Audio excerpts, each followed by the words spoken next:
I got a lot of, are you buying glasses or are you leaving my shop kind of attitudes.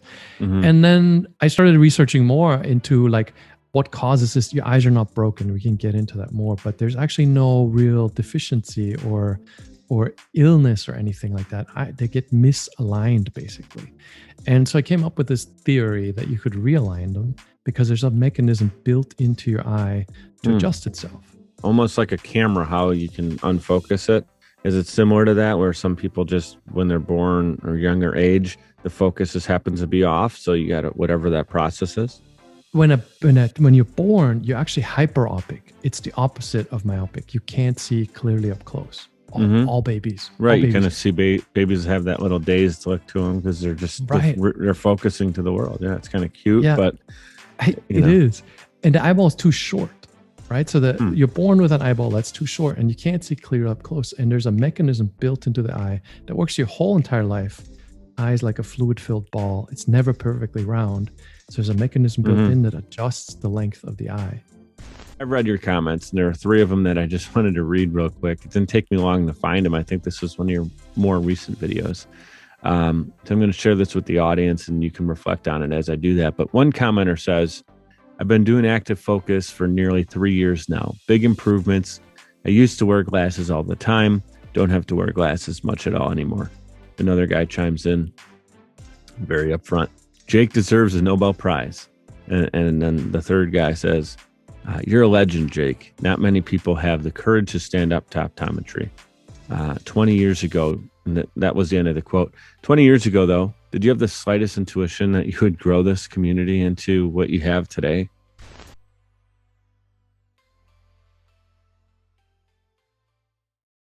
Our guest today has a personal passion to understanding human eyesight and has spent the past 20 years in vision biology science exploring natural myopia control. His message, your eyes are healthy. You can get back to seeing without glasses. He hosts the web's largest vision impairment community with many tens of thousands of participants and has written over 1,200 articles on vision biology and myopia control. Welcome to the show, semi-retired stock trader and investor, Jake Steiner. Thanks for having me, Mike. That sounds really impressive when you say it. I'm telling you, 20 years. I mean, talking off camera about this, and I was kind of embarrassed because I have a little bit of vision impairment. I wear contacts and glasses. I've heard of myopia. I wasn't sure if I even had myopia or if that was something that was the reason I had vision impairment. And then I was thinking as I was saying it, maybe I should just mention that as we record, because typically if I have a question, there may be other audience members thinking the same thing, right? And we're kind of like nervous to raise our hand or ask a question or maybe write you a message on YouTube or something. And speaking of that, guys, if you're looking for more research, you can go to endmyopia.org, endmyopia.org, or his YouTube channel is youtube.com/endmyopia. And you guys can follow him there as well. Jake, welcome to the show. Thanks for having me, Mike. Yeah, let's dive right in, man. Let's start from the beginning of it all. So you reversed, it was -5 diopter myopia. And, by a personal trial and error, which I thought was pretty cool when I was checking out how you did all this. You were thumbing through some clinical trials or journals, right? Eventually you achieved 20/20 eyesight again, which is awesome. Can you give us a full story on how you did that? Kind of, I want to see is that what inspired you to make this huge impact over the last 20 years? So yeah, I'm much less cool than one would want to make it out to sound. Actually, I just had really bad eyesight. So I was wearing these thick glasses, and I never got the high index ones, so they were pretty thick. And what happens is the stronger your glasses are, the smaller your eyes look behind them. So I had these little beady piggy eyes, and I was a single dude, and it was just not a great look. It was a vanity project, basically. Right. And the big frames weren't cool back 20 years ago, but now they're kind of in style again. But still, like just but still I know what you're talking about. You look a little handicapped. And it's okay for me to say that because you can fix it. And I was out one night waiting for a cab with there was little lights on them, and I couldn't tell if the cab was available or not. I couldn't see the light. And I went to the optometrist, and they said, your eyes got worse. You need strong glasses. And for some reason, early 20s, I want to say that was, I asked the question of why. And they said it's genetic, and genetic. I'm not a geneticist, but I have enough school background. I'm like, I know generally how genetics work, and it doesn't seem like worldwide we suddenly developed a mutual, everybody has a genetic problem with their eyesight. Or yeah, an impairment typically, especially a physical one like that, right? Yeah, it's super unlikely that it will be genetic, or that I've never heard any optometrist said that, so that's kind of interesting. But yeah, that's awesome. I mean, that you were smart enough to say, let me just take another dive here into some information. Because I didn't want stronger glasses, and the answer didn't make sense to me. It's always like, how are you going to fix my problem if you can't tell me what's wrong, right? Right. So this was before the times of fancy Google Scholar and all that fun stuff. So I went to actual libraries and I did some research, and I found out what causes nearsightedness, short-sightedness, depending where you live. And it was kind of shocking. It was kind of shocking because I looked in optometry and ophthalmology journals, like the clinical journals written for and by the people that sell you glasses, basically. The academic side of it, but same profession, basically, telling you why your eyesight's bad, and it's not at all genetic. So I was like, that is curious and interesting. So I photocopied some of that stuff, and I went to optometrists. I'm like, what's up with this? And the responses were surprisingly unkind.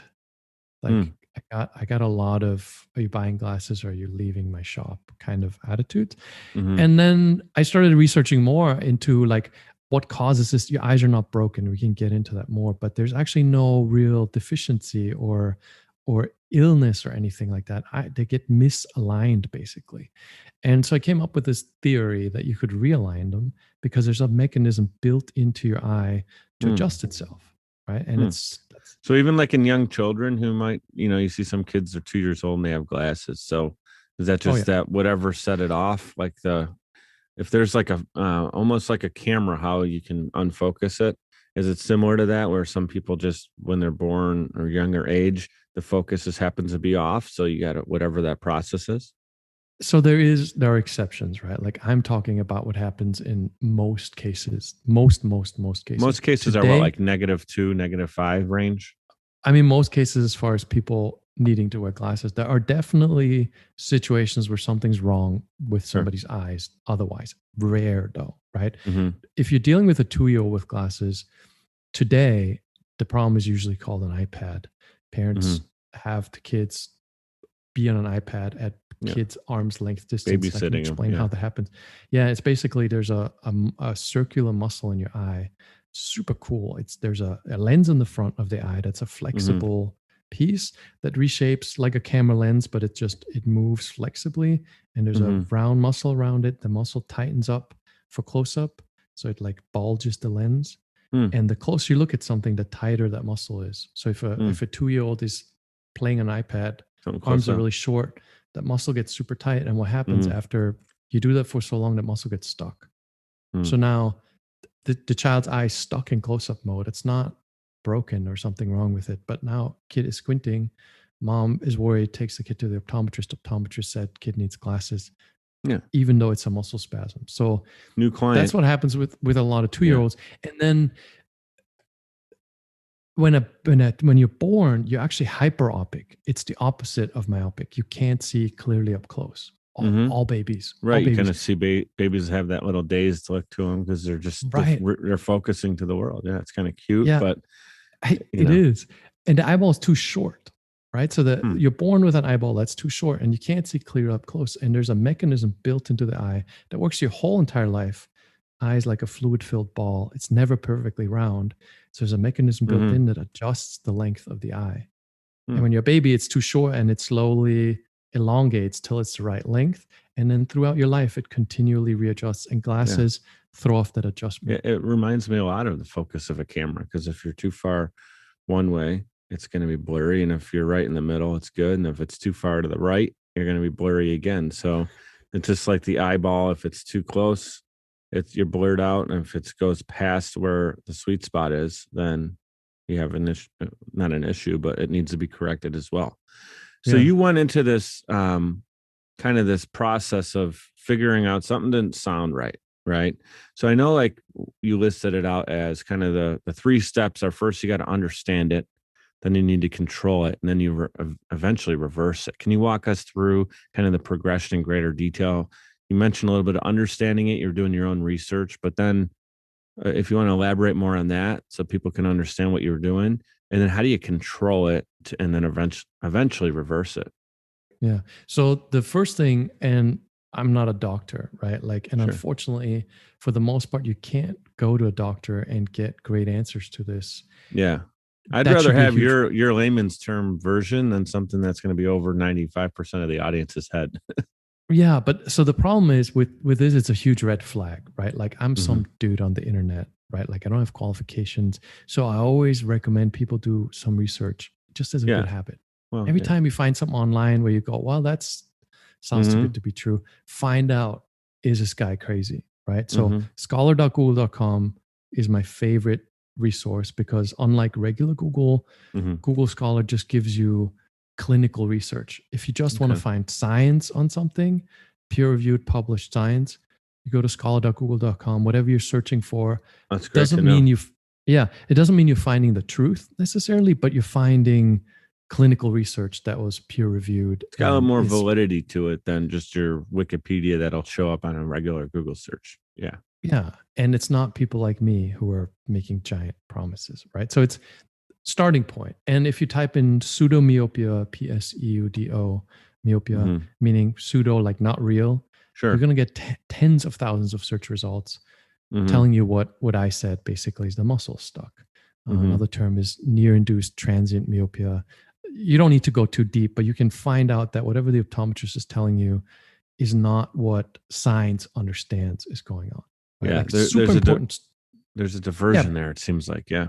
a huge one. And that's whenever I hear weird stuff or health things or things where I would be messing with my body, I always go to Google Scholar and be like, just to find out what's up with this really, right? Like Right. how far am I going left field from possible reality? So Google Scholar will show you that your eyesight isn't faulty. It's just the muscle got stuck in the Yeah. beginning. And then when you start wearing glasses, it becomes something called lens induced myopia, also Mm-hmm. worth searching on Google Scholar. You're going to get tens of thousands of results that tell you your glasses actually make your eyesight worse, right? Yeah, It's unbelievable. I know. I Yeah. I'm say it's, wearing I'm kind of like, you know, laughing over here because I'm wearing these contacts that are bothering me because they're monthly ones that you change out and they're probably like 5 days overdue on the month to change out. And it's early AM here in Buffalo, New York when we're recording. So it's like my eyes are bothering me and I'm staring at the screen with my notes. And it's like, I know like that I'm putting extra strain on my eyes to actually be able to see, which just seems almost counterintuitive. And as you're telling me, it actually is. It's not that hard for me to believe it. I love this quote right on endmyopia.org. Again, guys, if you want to check that out, it's endmyopia.org. It says, nearsightedness is not an illness. It's a 100 billion with a B dollar business. So what kind of backlash have you received, if you don't mind sharing that? Be a little candid. Providing resources and alternative methods to improve eyesight. I would imagine you're getting some of that. I did. I did. So in the beginning, it was kind of ignored, and it was my morning drink coffee and rants on the internet project for a long Mm-hmm. time. And then it sort of got caught on in a tiny way, not a big deal, but enough to Sure. where I was getting like angry emails from optometrists and Facebook messages and stuff. Right. And that went on for a while. But by now we've got such a big audience that they stopped doing that because for the most part, somebody starts shit and all of a sudden we got 20 some odd thousand members in our Facebook group and 90 some odd thousand monthly visitors in our forum. And people can't wait for that kind of, so now it's chill because now Right. we're in a place where we got big enough. But for a while it sucked. There was definitely a period where, yeah. I give you credit, man. I mean, it's got to be an uphill climb. And like you said, you came into it not as someone with a bunch of letters after your name. So for someone to just say, let's give this guy some time and credit up front, you didn't get the I walk into a room and people listen to me for at least 5 minutes because of my title. You came in and were like a YouTuber. So that's an even more uphill battle. And then when people, I think, and this is me just thinking about how most likely went down, would research what you're saying and then check the, scholar.google, or it is someone who studied it and knows, okay, this guy's not wrong. So eventually what he did actually happened, and they started to put some validity to it. And I think it just got to the point where people were tuning in. I'm sure YouTube likes, so you have I have the number over here. I don't know if you check it. 3.1 million views on YouTube. So it's not exactly like what you're saying doesn't have people's attention and interest, which doesn't always make it true. I mean, there's a ton of stuff on there that gets views that's not necessarily educational. But so that's kind of neat. So at first it was kind of shunned. Isn't that how things usually go? It's against the grain. It's shunned. It's told it's a conspiracy. I don't want to get into too many of those today, but then, eventually you got more out of 100 people, you got 3 people believe in it. And then it could be months to years later and you got 3 people not believing it, because everybody eventually does their homework and is more of an analytical thinker. Is that kind of how you felt it went down? Well, that, and I don't really do arguments. Like my whole goal is, I was doing this for a long time because optometry made me angry. Like my whole childhood got messed up because of glasses. I loved sports. I did a ton of stuff, and I started wearing glasses, and it turned me into just a nerd because I got afraid of balls flying towards my face. And in hindsight, I was like, man, this was completely unnecessary. And then whenever I'd bring it up, I'd be ridiculed. So I would just use this whole online thing as a place to vent, right? That's all it was for super long. And then eventually it became a thing where people like, they're inspired, and you all of a sudden you meet people from all over the place that fix their eyesight, that changes their life. And then I'm not really that, right? Like I made my money in the stock market and investing and stuff. So I don't need money. I don't want fame. But eventually, even to my tiny black heart, I was like, that is kind of cool. Right? That people go, oh, damn, that, right? Like that changed my stuff. Well, yeah, you notice that you're impacting people, and then your purpose changed. Eventually, your purpose was to get truth. I don't want to put words in your mouth, but it sounds like your first initial purpose was to get truth, right? You went in, you did your homework, things weren't lining up, so you had to go back and like really dig in. Then you corrected it yourself, and then you're like, wow, how many people can benefit from this information? You started blogging, it sounds like, putting it out there, doing video blogs, which we know as vlogs today. And eventually there are people reaching out to you like, dude, this is helping me. This is bigger than one guy. It's not just a one man research project anymore. Now it's impacting many lives. You got millions of people tuning in. I want to, dig into that a little bit too. So throw out some credit where you feel it's due. Did you have a mentor growing up, or whether it was like a family member, someone you studied, that encouraged you to challenge the norm a little bit, or encouraged you to have that mentality to always figure out a solution? No, I think my parents are both medical doctors. So I probably learned from them to not trust authority a whole lot. Okay. Because there was You said your parents are medical doctors? They are, yeah. Okay. So, and they're very, this is how it is, and don't question it. So maybe from that, maybe it's my personality, I don't know. And then from my profession, my job is to question everything, right? Because you're basically in a competition with other people trying to make money, and you're looking for more relevant truth. So it's kind of a, when this came up, it's just I'm applying the things that I use for work to find what's actually going on. Like I'm used to doing a ton of research to find out what's behind the scenes, and I don't mind digging through a bunch of boring stuff and research and studies, right? So it's kind of I already do it for a living anyway. Yeah. And then I started doing it for my own edification. And then I found, wow, it's $100 billion bunch of glasses cost $2, $3, $4 to the optometrist wholesale, and you pay hundreds for them and you don't need them. And then it just kind of became one of those things where I'm like, I'm not an idealist and I don't really want to pick fights, but come on, right? Like, and especially you don't wake up looking to pick the fight. It happened kind of naturally. But then when you see something, we need more people like you, Jake, because when people see it's wrong, like, I had this on my first ever episode. The conversation was, the sin is to know and not do anything about it. And so for you, if you just went on and knew that, hey, this $100 billion business is kind of ripping people off in a sense because they're selling them a solution when the solution could be handled in a, more like natural way, if you will. And there's other health situations I can talk about. Yesterday, I actually interviewed well, it wasn't even an interview, it was just a friend referral to talk to. And she had a tumor.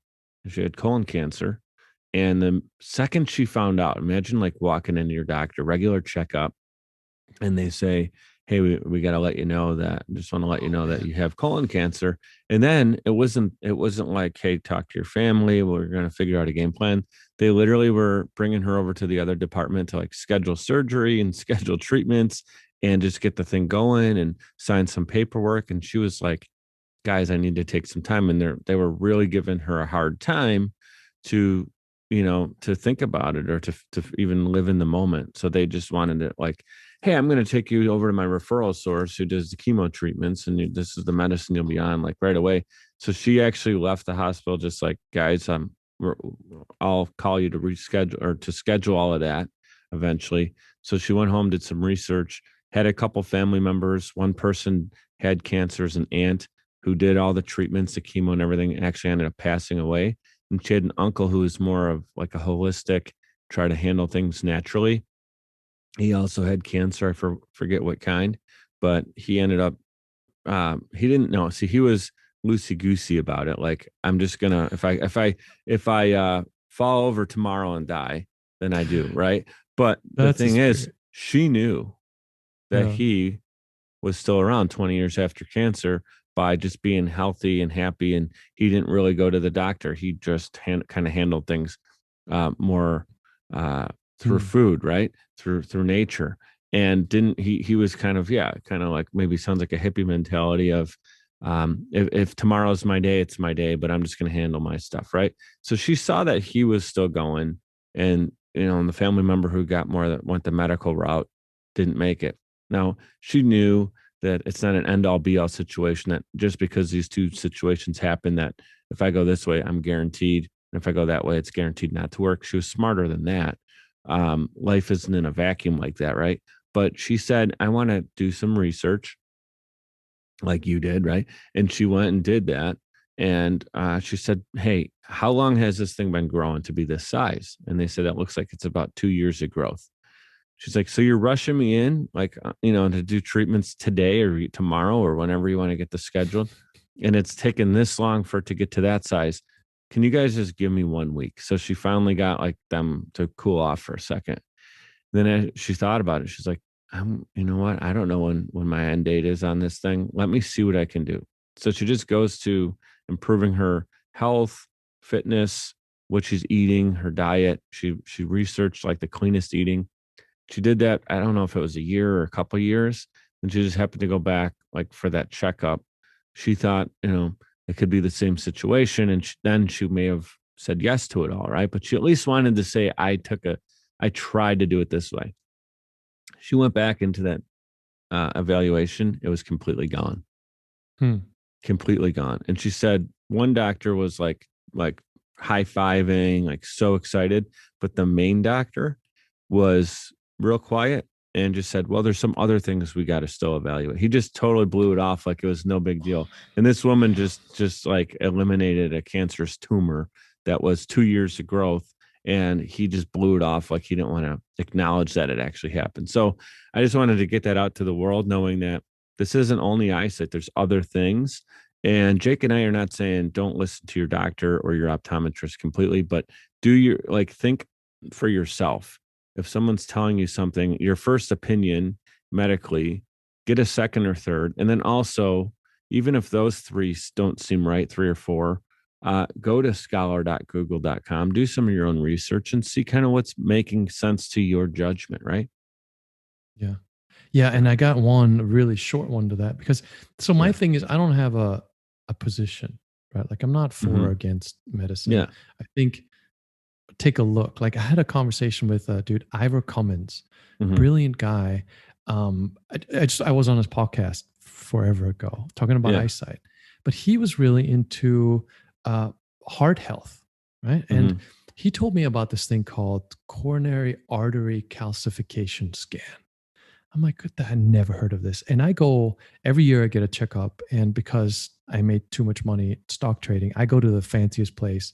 I don't use insurance. I just pay for it. And I'm like, whatever you got, I'm buying. Check me up.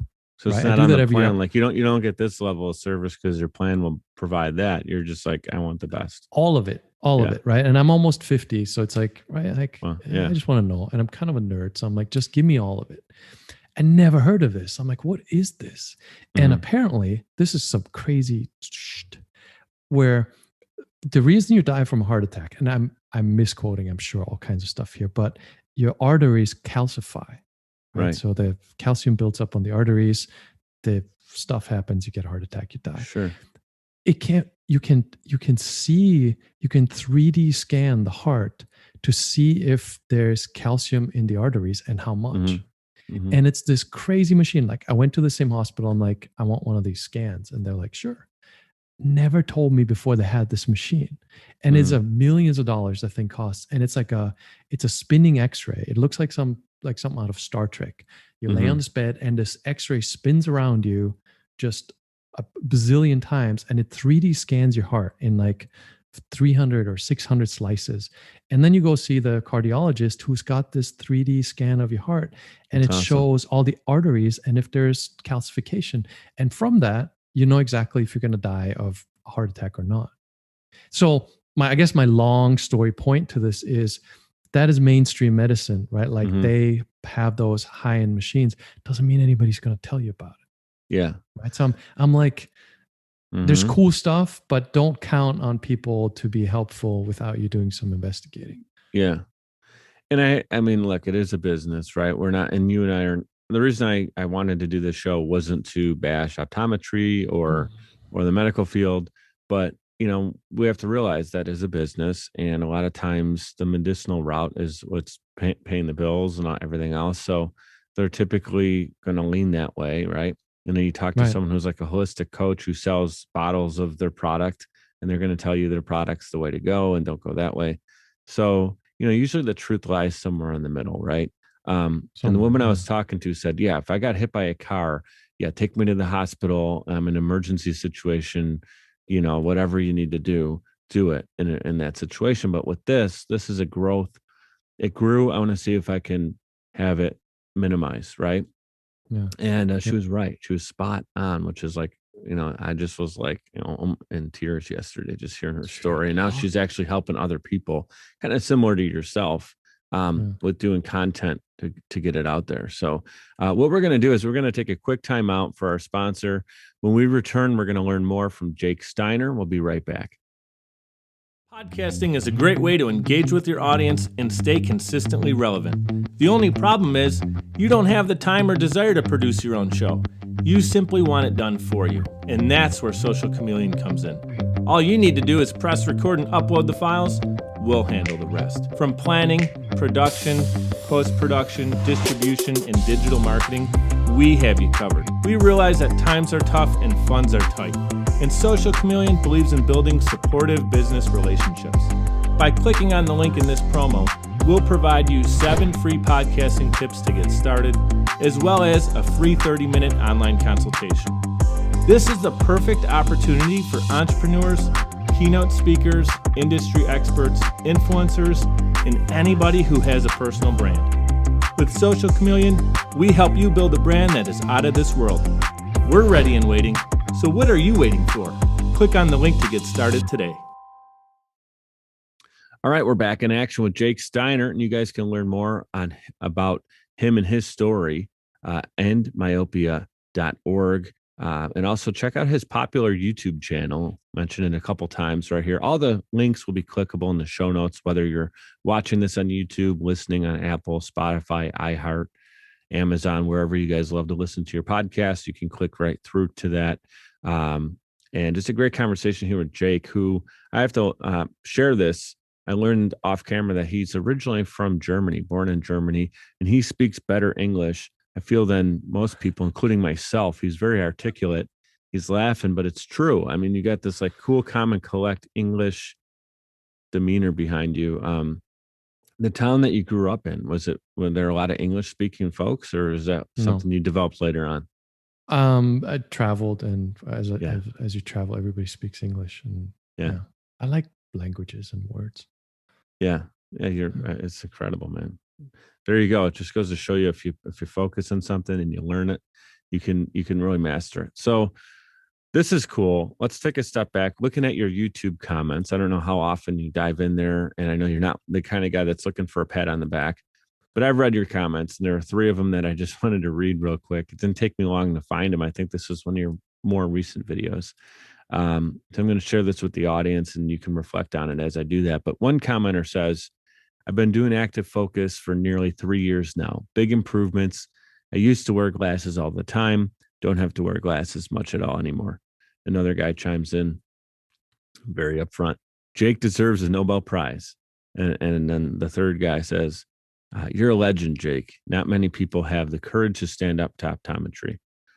20 years ago, and that was the end of the quote. 20 years ago, though, did you have the slightest intuition that you would grow this community into what you have today? No, for sure not. No. Yeah. And I've got lawyers, right? Because I've got other business stuff, and they always tell me, stop with this, please. Right? Like, it's a gigantic liability. Yeah. Can you move on so we can be less stressed out over here? Yeah. It's like, would you please? I mean, I have a list of words that I can't use, and just all Sure. kinds of stuff where Mhm. it is, right? It's $100 billion industry, and you can't like talk prescriptions. Like, for example, glasses, clear curved piece of plastic, was never something that was a prescription. Millions of Yeah. dollars were spent in lobbying by the lens industry because those things cost $2 to $5, right? And how do you protect your profit margin?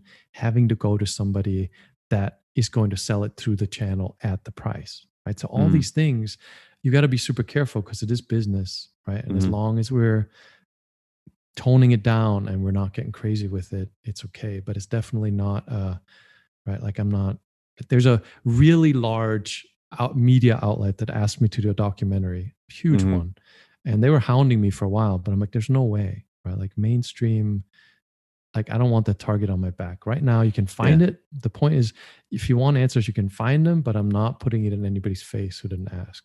Wow.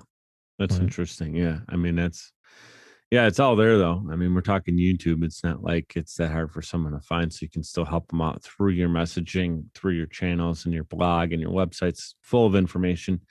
So just stay on the myopia. Go ahead. For you, for example, because you were saying this about your contact lenses, right? Yeah. Like, how strong are they, Negative 2.5. And I think they're both eyes are the same, but yeah, it's enough. And you wear glasses sometimes too, right? Yeah, it's recommended like one day out of the week I do. And typically if I am working in front of the computer, I'll do that. I did buy blue light frames because I know obviously how important that is any time of day, but especially at night. But those are not prescriptions, so I have to wear contacts with them. So I got the discomfort of the contact with the blue light glasses. So, I think it's time that I I think here's what I was about to say actually. If you're able to do this, I would love you to do this. We got about 15 minutes left. Myself included, I'm your first audience member right now. I'm interested in how I can do what you did. Are you willing to educate on that process, or is that something you say just go do your own research? No, I have got a ton of resources. It's like I always say it's like taking a class, right? Like, there's not a 5-step answer that's going to be super productive, because it's like, I can give you the short answer, but it's like saying, if you want to get strong, go to the gym and lift weights and eat more, right? Like, I know. there's levels of involvement when it comes to getting your eyes back to where they should be. But like in your case, for example, if you went and you bought yourself a pair of glasses that are like 1 diopter lower, 1.25, 1.5, somewhere around there, right? Like, just start with a diopter less and use those for all of this close-up stuff, right? Like, when you get up in the morning, you don't need the contact lenses, right? So you just pop on those glasses.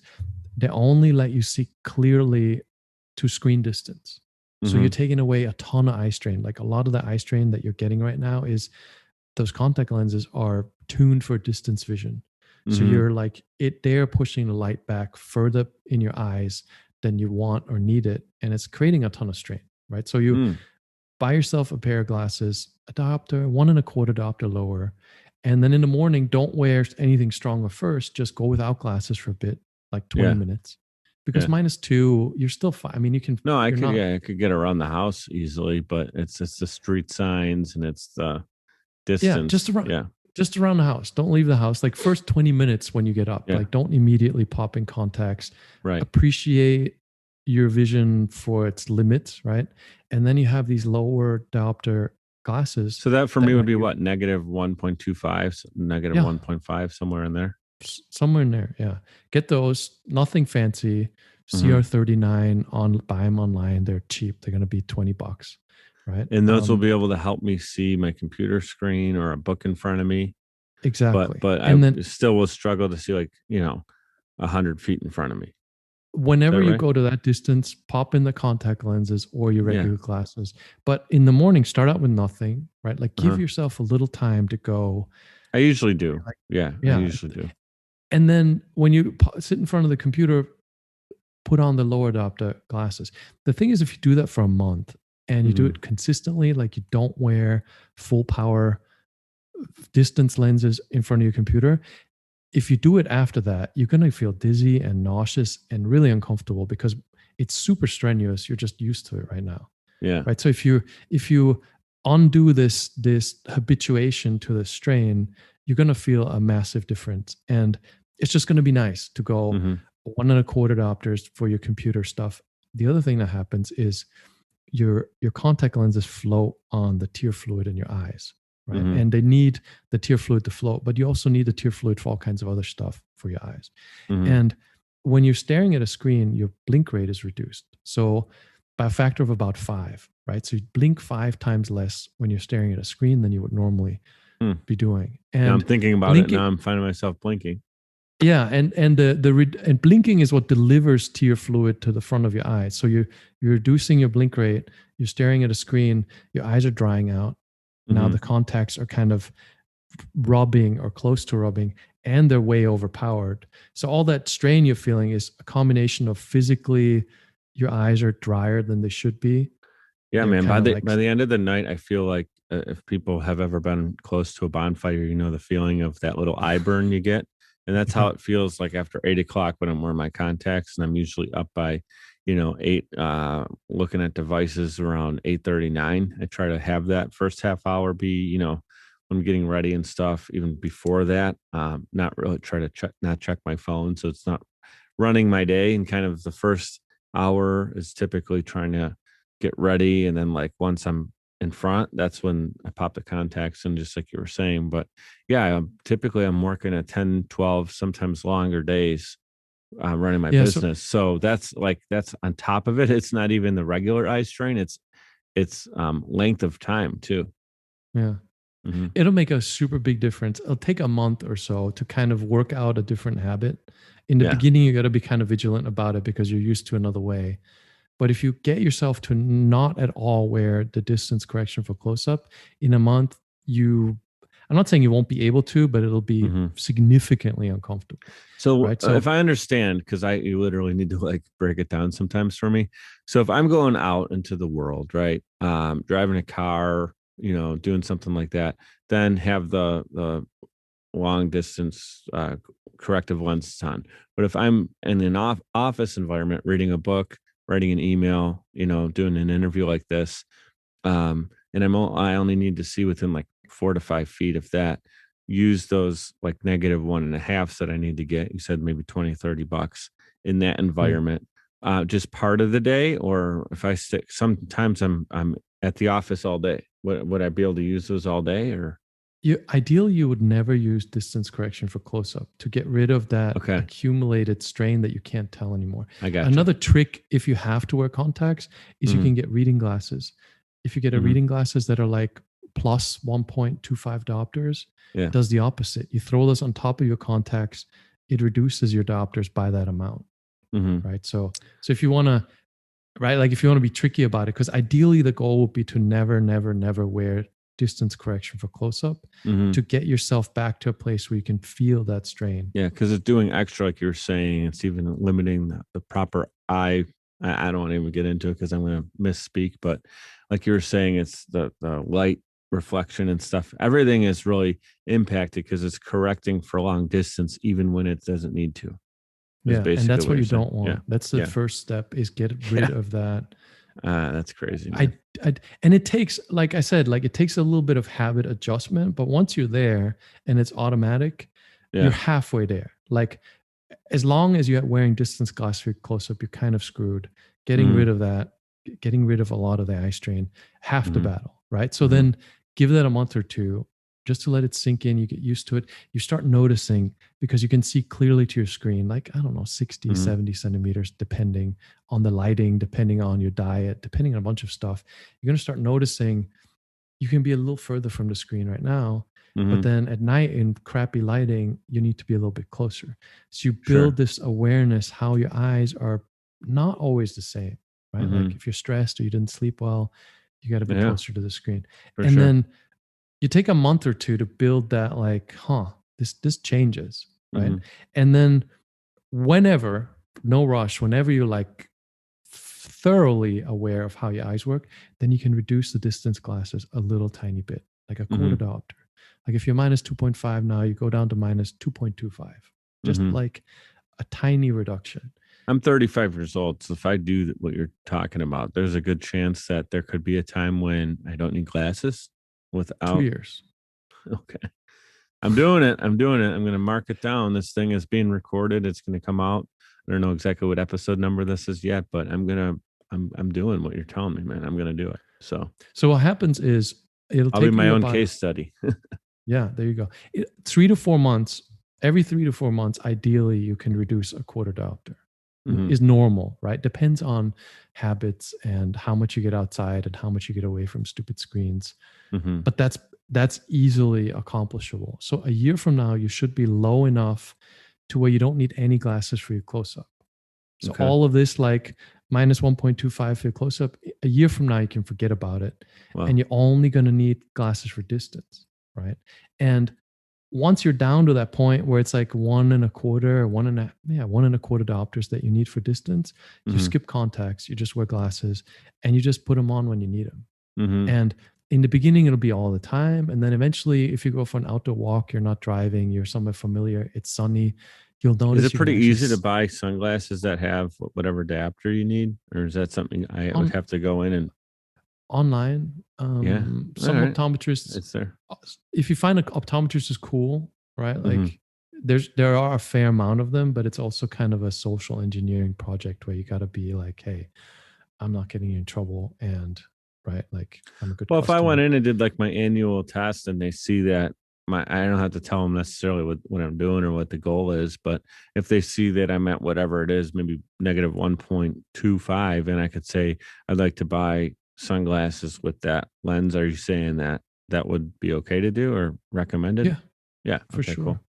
A lot of times you got to go to a different optometrist and not let them see the previous numbers, because nobody wants to accept that they get lower. Common problem, right? Like, so if you show up somewhere without glasses and you're like, I've never worn glasses, but my eyes aren't that great, they're going to do you're going to get a different result than if you go back to the guy who's seeing you at minus 2.5. I have to say, I'm blessed. I feel like the guys I have are pretty cool. I think they would handle it pretty well, but you never know. And that's good advice for anyone listening who maybe doesn't have that good relationship with their optometrist. And I think it's good if you're going to start a project like this, and take it on, to go somewhere that maybe they don't have history with you, because they're not going to challenge you the whole time. That's not a good place to be. We got a couple more minutes left here, and I'd love to talked about it a couple times. I want to pick your brain a little bit. You're also a stock trader, investor.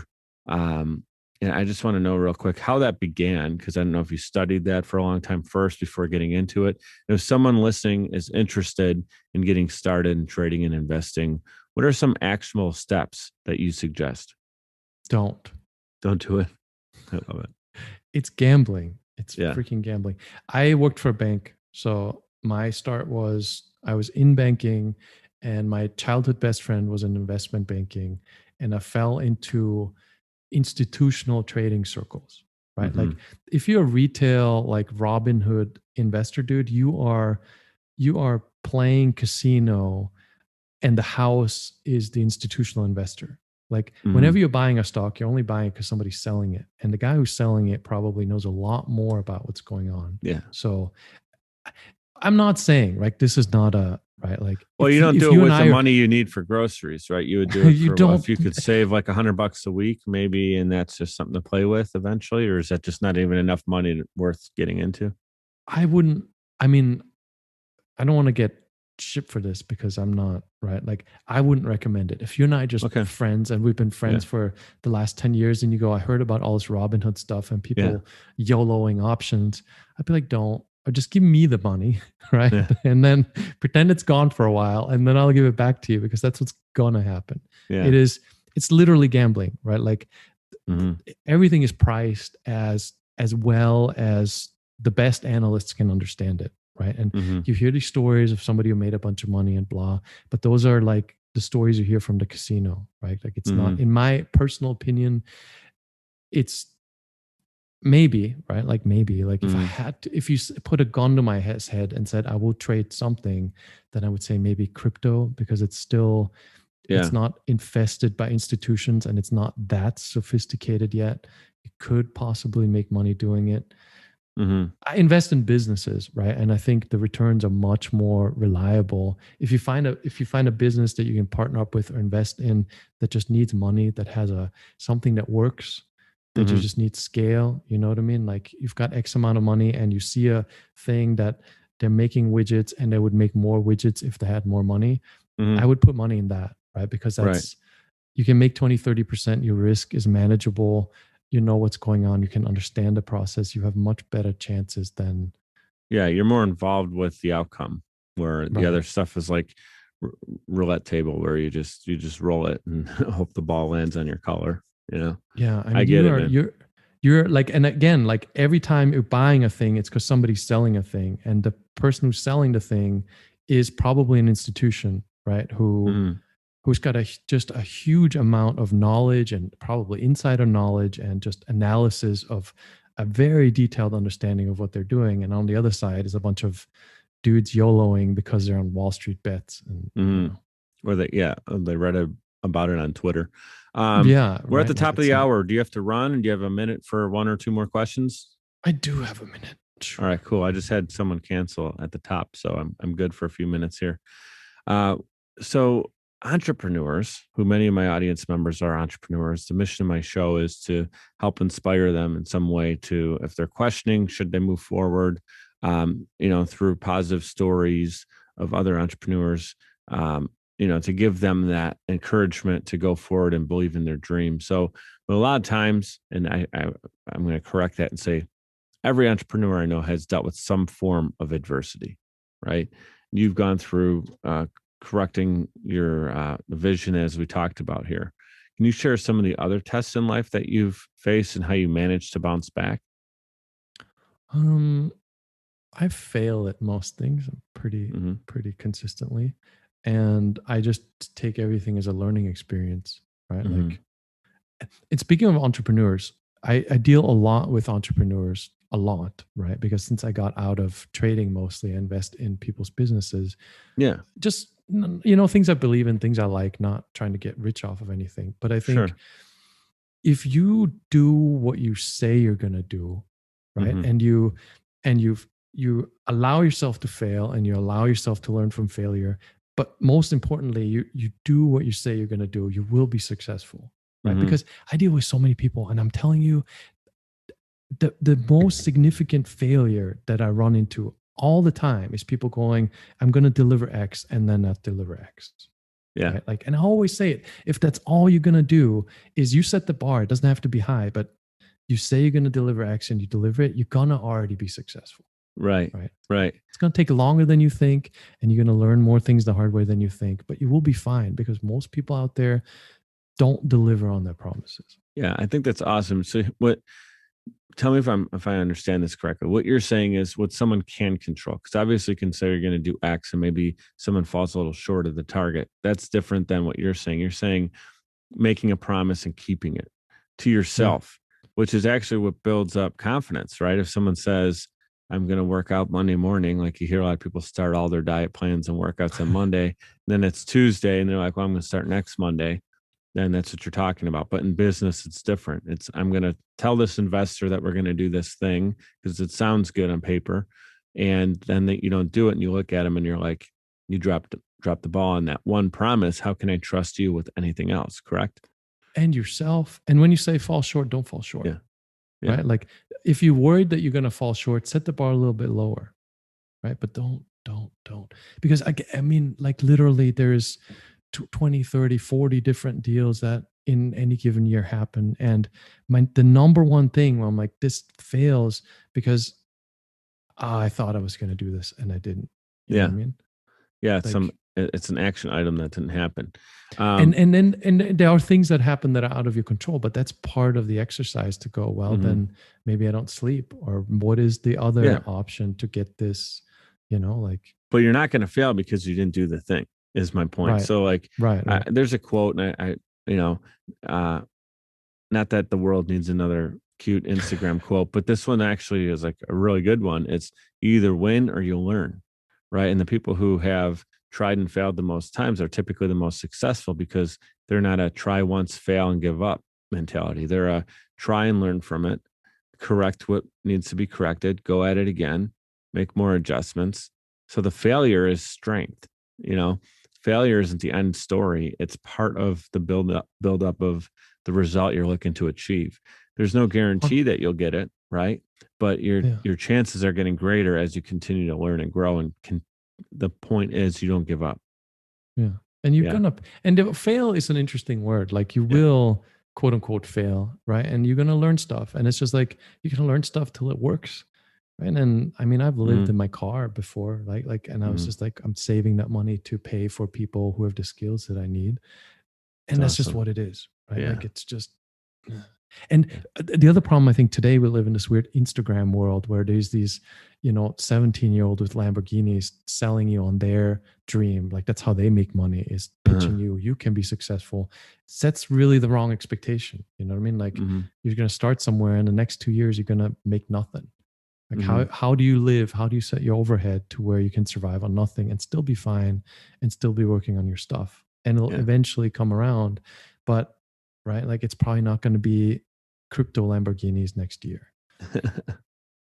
Sure, that's it. I'm done. I'm quitting every business I'm in, and I want crypto and Lambos by next year with very little effort. You're telling me I don't have to do anything and I can get all that? Sign me up. No, Mike. No, you're right, man. My master class is what you need. My crypto trading master class. Yeah. Three steps to learn everything I needed to know to get me to six figures in four months or whatever it is, right? It's always a very definitive offer they're making.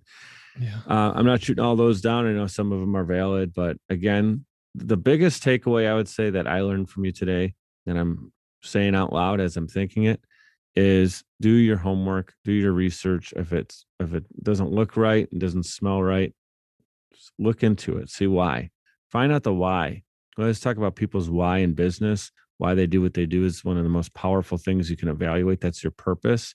Well, think about why it is when you're reading something, hearing something, a friend tells you something, before you accept it as fact. We have this thing called the internet. There's no shortage of information. It's 2021 when I record this. And if you are neglecting to do your homework, that's ignorance, right? We don't have to be ignorant anymore because, 100 years or a couple hundred years ago, you'd be privileged to have any kind of accurate information because not everybody had the access to a good library, right? Or resources at home. And to do the research we can do in 5 minutes would take months to plan and prep and cross. If the book didn't exist in your library, you had to travel to go get it. Here, it's like click, click, click, click. Yeah, this is good or bad, right? So literally, don't be ignorant is what I'm trying to say. Check out, Jake on his YouTube channel. See if any of his videos resonate with you. You can look into it. He gave you some actionable steps that he told me. Sounds like you can apply those to your story, but he's also saying, don't just jump into it without knowing what you're doing too, because that can be never a good thing. Is there a way for people to reach out to you or maybe start the process of the research? Is that right on your website? It is. So there's a 7-day thing, because I used to just have like a guide, but then I found people just kind of go through it and skip half of it. Yeah. I say it's going to take you more than a week to get a solid footing of what's going on, because you're literally talking about biohacking your eyes, right? Like it's worth, you take a little bit of time. And then we got a huge Facebook group and we've got a big forum and there's a ton of people to help, right? Like if you've shown that you're figuring it out, but then you're stuck on stuff, for one, I've written a zillion articles, so search will be really helpful. And then there's a huge community. Starting out with, my first thing would be is find a reason to do it, right? Like what would be better about your life if you weren't stuck behind glasses? How would it motivate you? How would it make you a better person? How would it affect things, how you perceive things? And then once you have a reason to do it, then it's kind of easy to actually accomplish it, right? Because the mechanics of it are not that complicated. Yeah.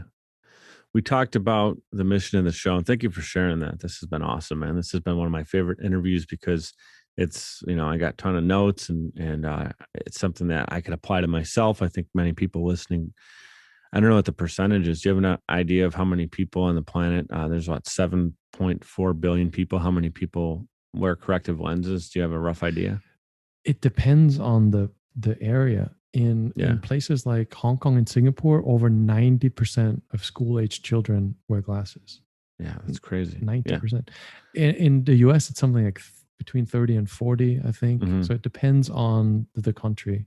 But it's a lot and it's growing. I own lens stock and lens stock's done well. There you go. Yeah. You took it. You're smarter in many ways. There's $100 billion business. I'm going to not be a part of that personally, but so here's what I'd like to do. Wrap up, final thought, put a bow on it. We got through this interview and thank you so much for your time in doing this. But if you can deliver one message to leave our audience inspired to be brave and bold in pursuit of their dreams, what would you tell them? Brave and bold in pursuit of their dreams. I was on a podcast this morning and I asked the guy, like, what is the most interesting stuff he learned? He did like 300 shows, right? And I'm like, what is a highlight? And one of the things he said that sounds so silly and kind of duh, but he said, set small goals, right? Like you want to be healthy and fit. Don't, plan a giant gym membership and you're going to run a marathon. Do 10 push-ups. Set yourself a 10 push-up everyday goal. A month from now, you're going to be a guy who's done 300 push-ups and you're going to have a different foundation than you do today. But he said he learned this from, I forget, one of his amazing guests, right? But small goals. He said not big goals because people always overdo their goals and then they can never live up to them. And it sounds kind of silly and it sounds kind of trite, but something about how he said 10 push-ups, I was just like, that is a thing you can do and stick with and not make excuses for. And the way he said, a month from now, you're going to be a dude that's done 300 push-ups. You're going to have a different level, right? And then you're ready for the next goal. I think that's it's like you build that confidence over time and trust with yourself that you're going to continue to do it. And I think if you tried to carry a lot of weight all at one time, your body's not ready for it. Your mentality's not ready for it. But if you every day picked up something that was a little bit heavier than yesterday, you build that muscle. Muscle's built over time. Muscle memory is built over a period of time and not just in one isolated incident. So I can see why it actually makes sense physically and then mentally. And then also like just the mentality of it. I think, again, people, if you take on too much and it doesn't work out, it's a lot easier to just say, yeah, man, I'm going to go back to it. People won't say it because a lot of times we're not thinking it even. It's kind of a subconscious thing, but you go back. One of my favorite people is Ed Mylett. Love his shows. I had the privilege of interviewing him as a co-host on another show. I don't know if do you know Ed Mylett at all? He's an inspirational speaker, but he has a great podcast and channel. And he talks about how people like heat up and cool down, kind of like a thermostat. So like if the thermostat's set at 72 degrees, right, and you kind of heat up your life, you start to win, you're starting to do all these great things. Eventually, it kind of comes back to 72 degrees, right? So and then if you fall down, you start to have some big losses. Business isn't going well. People manage a way to get themselves back to kind of where they're hanging out. It's like, if the window's open, the thermostat's gonna kick on different things. So, and a lot of times it's the environment that you're hanging out with. You kind of start to formulate into that. And I think that's, people need to not try to go from 75 degrees to 100 degrees, meaning like if that's your level of success, you got to go like 75, 76, 77, and eventually you find yourself there, right? Yeah. I think that's a really good analogy too. So this was awesome. Anything else that I didn't cover that you want to get out to the audience? I think that's a lot. I think it's a good starting point, hopefully. Yeah, for sure. This is incredible, man. Thank you so much for your time today. I plan on keeping an eye on, no pun intended, what you're doing. There's a lot of puns in here, vision jokes and all kinds of stuff. I kind of was biting my tongue as a dad myself. It's Father's Day coming up, so a lot of dad puns. But this is awesome. Thank you so much again for being here today. Thanks, Mike. I appreciate it. Don't let those kids play on iPads. Yeah, we've been good with that since early age. Now she's 6 and she's starting to dabble a little bit more on our phones and stuff. But it's the extended period of time stuff that we're real good about. So this is very informative, educational. I had fun. You hit it all, man. This is awesome. Awesome. Thanks for having me, Mike. I appreciate it. I'd like to give a huge shout out to everyone for tuning in, especially those who listen all the way to the end to hear this message. Seriously, I appreciate you, and my guests do as well. Giving a quick reminder to subscribe to this show. It's completely free and will allow you to receive notifications when new episodes are released. If you'd like to provide a tip as a gift, you can do so via patreon.com/micedup. It's spelled MIKED up. Patreon.com/micedup. You can give as little as $1 per month or as much as you'd like. Every dollar is greatly appreciated and completely unexpected. Appreciate your reviews and your messages coming in on social as well. Keep them coming. Your feedback is valuable and absolutely means the world to me. You can check out more episodes and content at mikeduppodcast.com. We're powered by Social Chameleon. You can also follow me on Instagram. That's where I'm the most active, and it's at Mike DiCioccio, MIKEDICIOCCIO. Thank you so much for your continued support. You guys know what to do. Be great and be grateful.